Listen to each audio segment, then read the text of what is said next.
하나님 말씀 사무엘상 23장 15절에서 29절까지 말씀을 보겠습니다.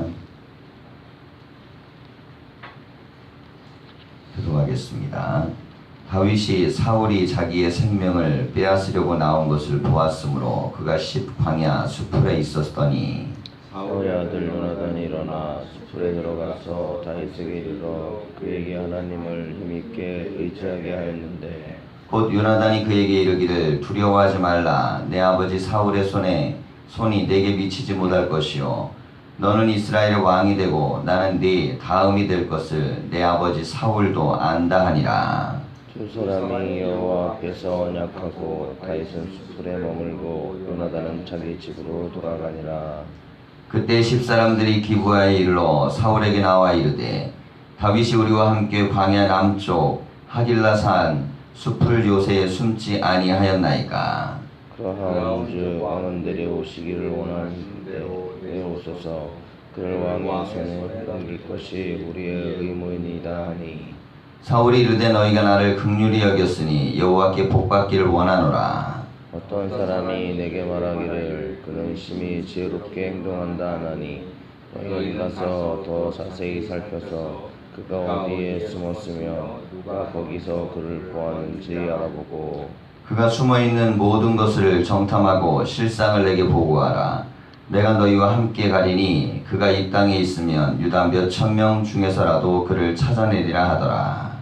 그들이 일어나 사울보다 먼저 시부로 가니라. 다윗과 그의 사람들이 광야 남쪽 마온 광야 아라바에 있더니 사울과 그의 사람들이 찾으러 온 것을 어떤 사람이 다윗에게 아뢰매 이에 다윗이 바위로 내려가 마온 골짜기에 있더니 사울이 듣고 마온 황무지로 다윗을 따라가서는 사울이 산 이쪽으로 가매 다윗과 그의 사람들은 산 저쪽으로 가며 다윗이 사울을 두려워하여 급히 피하려 하였으니 이는 사울과 그의 사람들이 다윗과 그의 사람들을 에워싸고 잡으려 함이었더라.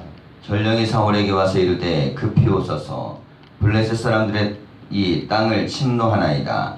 이에 사울이 다윗 족속을 그치고 돌아와 블레셋 사람들을 치러 갔으므로 그곳을 셀라 하만 곳이라 칭하니라. 함께 읽겠습니다.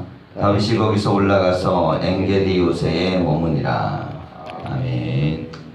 인사하겠습니다. 말씀 안에 복된 하루가 되십시오. 은혜로워 주시오. 예, 오늘 말씀은 다윗이 엔게디 요새까지 피하게 되는 이야기가 되는데요. 이 엔게디 요새는 사람을 찾기가 굉장히 어렵고 그리고 그 지역에 한번 들어가면 미로처럼 돼 있고 또 그 어느 곳에 숨었는지 또 어디로 가는지를 쉽게 분간할 수 없는 특별한 지역입니다. 자, 그런데 이 엔게디 요새까지 이제 가기까지 그 전에 큰 위기가 왔었는데요. 다윗이 지금 십광야 수풀에서 우선 그 지역에서 요나단을 만납니다. 그런데 요나단이 중요한 이야기를 하죠. 17절을 보면 그에게 이르기를 두려워하지 말라. 내 아버지 사울의 손이 내게 미치지 못할 것이요 너는 이스라엘이 왕이 되고 나는 내 다음이 될 것을 내 아버지 사울도 안다 하니라 라고 이야기합니다.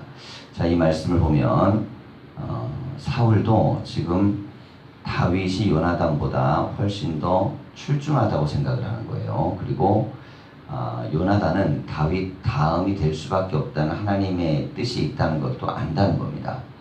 그런데 뭔가 아는 것을 인정하고 싶지 않죠. 사람이 사실을 인정해버리면 견딜 수 없고 또 그걸 인정해버리면 내 모든 게 무너질 것 같은, 그래서 인정하고 싶지 않은 사실들이 있습니다.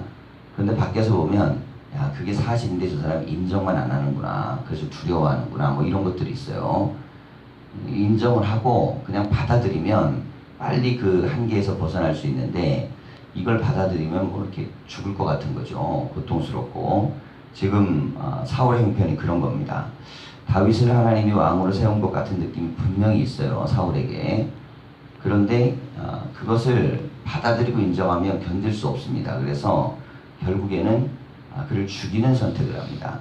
자, 그런데 지금 요나단이 그 다윗에게 하는 말은 두려움을 갖지 말라는 거예요. 왜냐하면 하나님이 정하셨고 우리 아버지도 이걸 알고 있고 그리고 하나님이 도우실 것이기 때문에 절대로 네가 그것에 고통을 당하거나 죽임을 당하지 않을 것이다 라고 얘기합니다.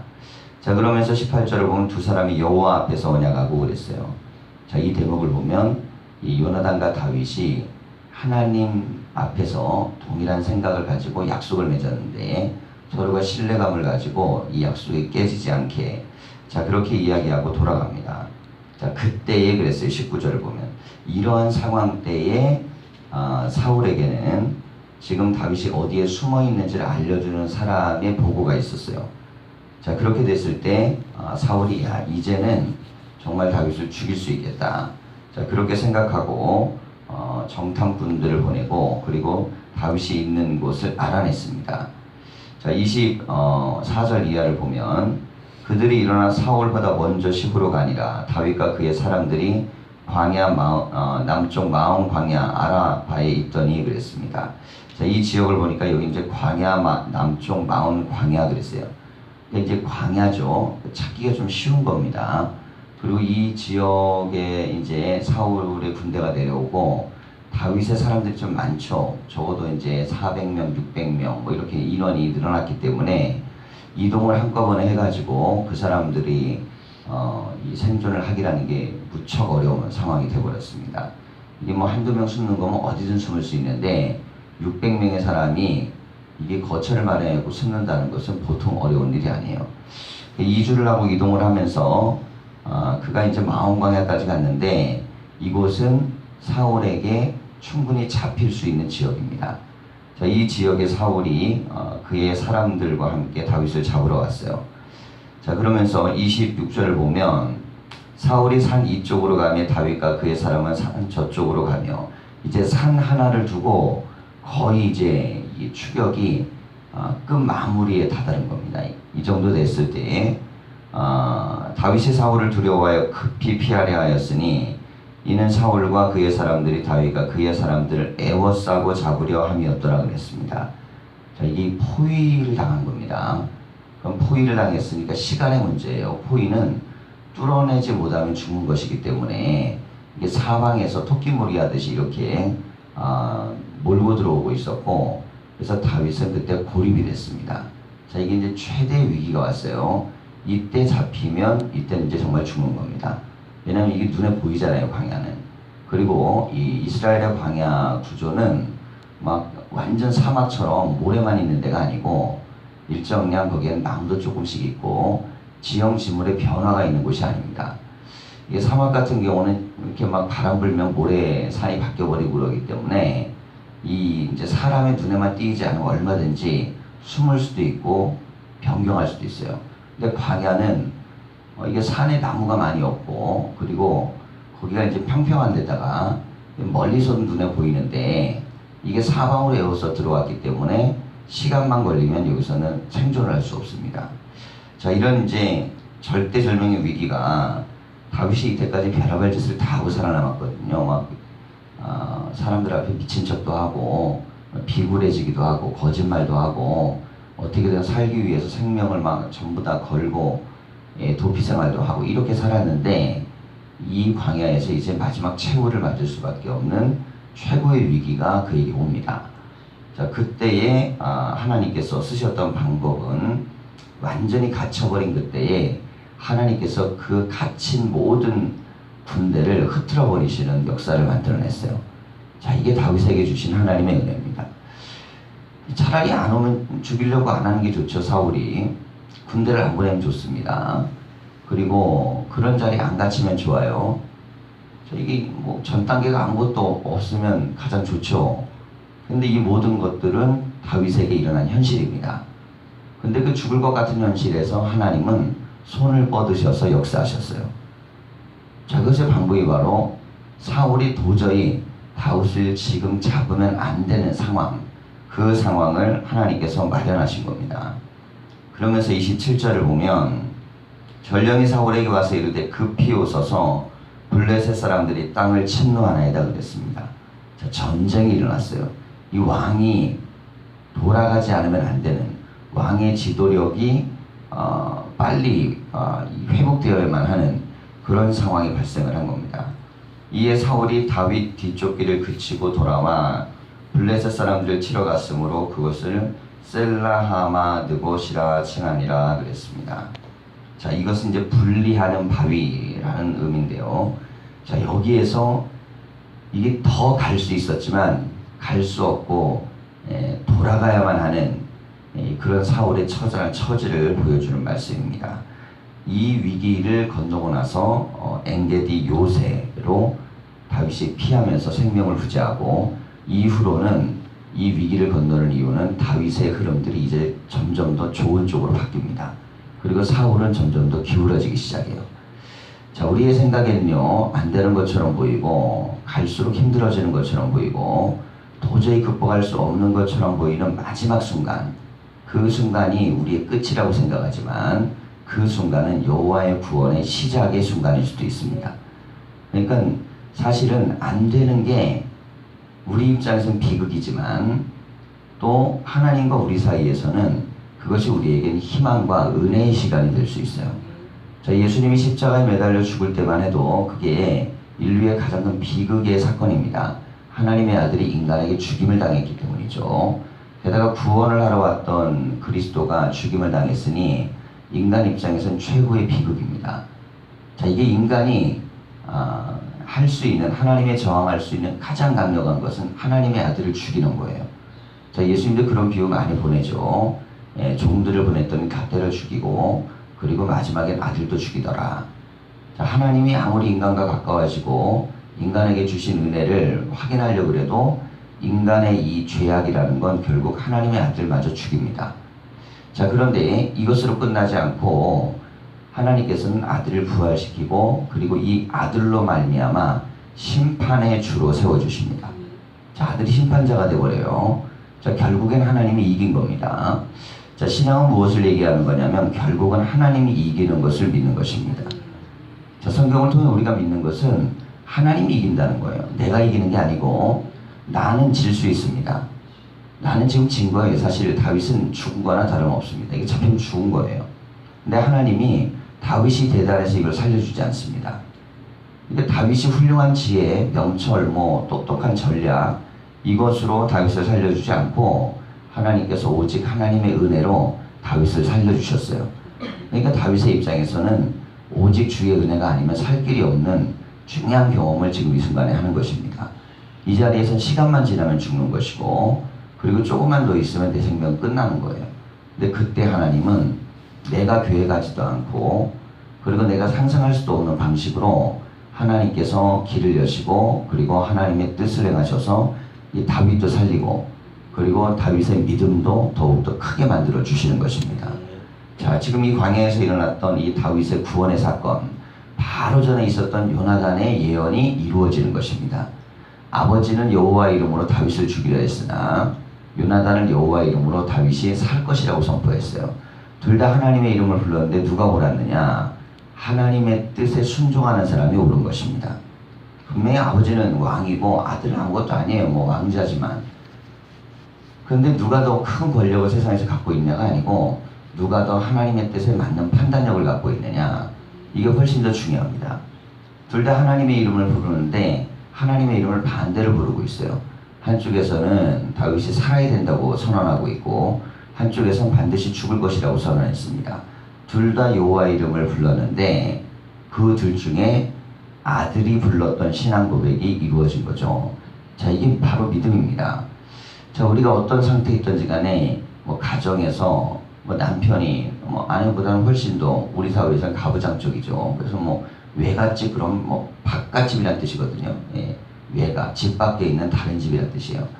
그러니까 여자에 대한 개념과 남자에 대한 개념은 이게 기본적으로 남자 쪽의 구성으로 모든 게 다 돼 있습니다.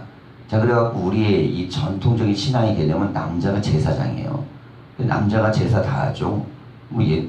여자는 절도 못하게 합니다. 자, 이건 뭘 뜻하는 거냐면 남성이 집안에서의 힘뿐만 아니라 종교적인 모든 것도 다 부여받았다는 뜻이에요. 그런데 성경에 보면 그렇게 나오지 않고 여성들도 그 영적인 영향력과 능력들을 행하는 이 고대 사회 이스라엘도 굉장히 가부장적이거든요. 그럼에도 불구하고 수많은 여인들의 믿음의 스토리들이 성경 안에 강력하게 나옵니다. 하나님의 종으로 쓰임받고 하나님의 능력이 되죠. 오늘날은 훨씬 더 그렇습니다. 자, 근데 부활하신 예수님을 처음으로 목격한 사람은 누구냐면 여인들이었어요. 자, 깨는 겁니다. 남자가 여자보다 더 위대하다 깨버리는 거죠. 자, 믿음에 있어서는 아버지가 자녀보다 위대하다 이걸 요나단이 깨버리는 거예요. 아버지의 판단력이 세상에서는 경험에서 우월할지 모르지만 이 아들의 판단력은 믿음에서 우월한 것입니다. 여기서 우리가요 빨리 깨야 되는 것들이 뭐냐면 이 사람은 나보다 믿음이 열등할 것이라거나 혹은 이 사람의 신앙의 판단은 나보다 부족할 것이라고 생각하는 그것은 가장 나쁜 생각입니다. 신앙과 믿음에 대한 판단은 내가 하는 게 아니고 오직 하나님만이 하시는 것이에요. 그래서 나는 언제나 나를 거울로 내 믿음을 비춰봐야 됩니다. 그러면서 내 믿음이 하나님 앞에 온전한가. 왜냐면 어느 때는요 내가 훨씬 더 좋은 상태를 잘 유지하다가도 하루아침에 믿음이 무너질 수도 있고 어떤 사람은 정말 믿음이 별로 없는 것 같아도 어느 순간만큼은 최고의 지점에 다다를 수도 있어요. 믿음은 세상을 사는 다른 영역하고 전혀 달라서 믿음의 영역만큼은 하나님께서 누구를 인정하느냐가 핵심입니다. 지금 여기에서는 요나단의 믿음이 지금 사울의 믿음을 추월하고 있어요. 그리고 그의 예언은 하나님의 뜻을 이루고 있는 것입니다. 자, 성경에도 나중된 자가 먼저 된다는 표현, 이게 예수님이 썼던 중요한 표현 중에 하나인데요. 항상 우리는 먼저 된 자는 나중된 자를 좀 가볍게 여기거나 좀 우습게 여기거나 좀 비교하여 천하게 여기려는 경향을 갖습니다. 그래야만 내가 좀 살 것 같은 거예요. 자, 그런데 믿음의 영역만큼 그렇지 않습니다. 하나님 나라는 침노하는 자의 것이다. 자, 이것은 먼저 되느냐 나중되느냐의 문제가 아니고 믿음의 영역을 가지고 하나님 나라에 들어가고자 하는 결단이 필요하다는 것입니다. 자, 오늘 우리가 하나님 앞에 또 하루를 시작하는데요. 우리는 사울과 요나단 중에 어떤 하나님의 고백을 할 거냐, 하나님이 원하시는 뜻대로 순종하는 말들 그리고 고백들을 갖고 살 건지, 아니면 내 뜻을 이루기 위해서 하나님의 이름을 그냥 내가 원하는 식으로 부르고 살 건지. 교회 안에는 두 부류의 신앙이 있습니다. 하나님이 우리에게 원하시는 변화, 결단, 그리고 하나님이 원하는 생각대로 나를 바꾸는 사람이 있고, 요나단은 그런 사람이죠. 그런데 그게 아니고 하나님의 뜻이 정하여졌음에도 불구하고 끊임없이 내 것들을 고집하며 하나님의 이름조차도 왜곡시켜서 내 뜻으로 만들어버리려는 믿음도 있어요. 자, 믿음은 주의 뜻을 따라가고자 하는 결단이고 또 순종하는 자세입니다. 이 새벽에 우리가 하나님 앞에 기도할 때 하나님 그런 믿음을 우리에게도 주시옵소서. 기도하는 새벽이 되기를 간절히 축원합니다. 기도하겠습니다.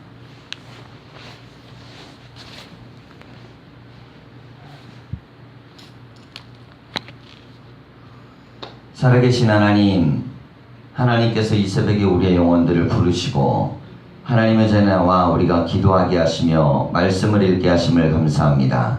하나님 말씀을 읽고 우리가 하루를 시작하려 합니다.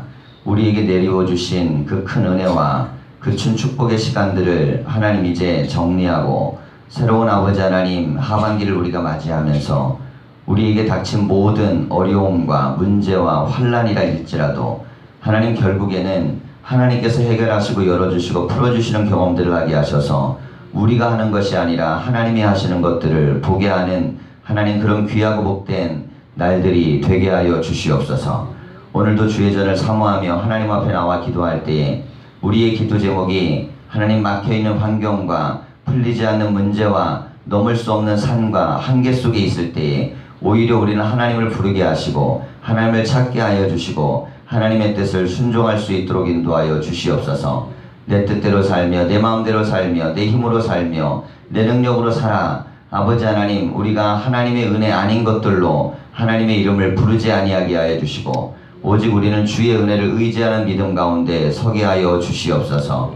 우리의 부족함과 부족함과 약함과 어리석음과 죄악과 흔들리는 모든 것들을 주께서 건지시고 새롭게 하셔서 오직 하나님의 능력으로 새롭게 하시고 인도하여 주시고 믿음으로 복된 하루가 될 수 있도록 인도하여 주시옵소서. 귀한 물질을 드리며 기도하는 가정에도 응답의 역사가 있기로 나오며 예수님의 이름으로 기도하였습니다. 아멘.